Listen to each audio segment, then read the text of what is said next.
मी शांतीलाल भंडारी, ज्योती गणेश मंडळाचे माजी अध्यक्ष. याद्वारे सर्व गणेश भक्तांना सांगतो की दरवर्षीप्रमाणे आम्ही यावर्षी भव्य विठ्ठलाचा देखावा सादर केलेला आहे. दरवर्षी आम्ही वेगवेगळे देखावे सादर करत असतो.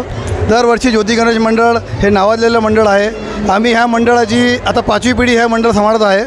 आमचे नेहमी दहीहंडीचे प्रोग्राम असो, माताचे प्रोग्राम असो, सार्वजनिक कोणतेही कार्यक्रम असो, आम्ही दरवेळी ज्योती गणेश मंडळ मोठे सडकेवर नेहमी आम्ही गाजत सर्व कार्यक्रम करतो व सर्व भक्तही त्याला चांगला प्रतिसाद देतात. आमचं नाव म्हणजे ज्योती गणेश मंडळाचं एक प्रसिद्ध नाव आहे. आम्ही दरवर्षी इथं शेवटच्या 5-6 दिवस सर्व भक्तांना विविध प्रकारचे प्रसादही वाटप करतो. त्यामध्ये साबुदाण्याची खिचडी असती, इडली असती, चणे असतात, पोहे असतात, वडापाव असतो. हे नेहमी आम्ही पूर्ण भक्तांना देतो. कमीत कमी 20 ते 25 हजार भक्त त्यावर रोज लाभ घेतात त्या सदर प्रसादीचा. ज्योती गणेश मंडळ नेहमी सर्व कार्यक्रमामध्ये अग्रेसर असून यावर्षी ज्योती गणेश मंडळाचे अध्यक्ष दिनेश पाटील हे पूर्ण विविध प्रकारचे काम सांभाळत आहे व मंडळाचे नाव लौकिक करत आहे. ज्योती गणेश मंडळाचे हे वर्षीचे देखावे सादर करण्यात आलेले आहे.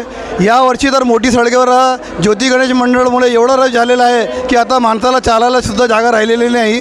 तरीसुद्धा जालना नगरपालिका, पोलीस प्रशासन, कलेक्टर प्रशासन, जिल्हा ऑफिसचे प्रशासन पूर्ण योग्य प्रकारे नियोजन करून सर्व भक्तांना न तकलीफ होता पूर्ण काम हे होत आहे आणि उत्साहाने पूर्ण मंडळाचे कार्यकर्ते त्यामुळे ज्योती गणेश मंडळाच्या वतीने सर्व प्रशासनाचे खूप खूप आभारी आहो. धन्यवाद.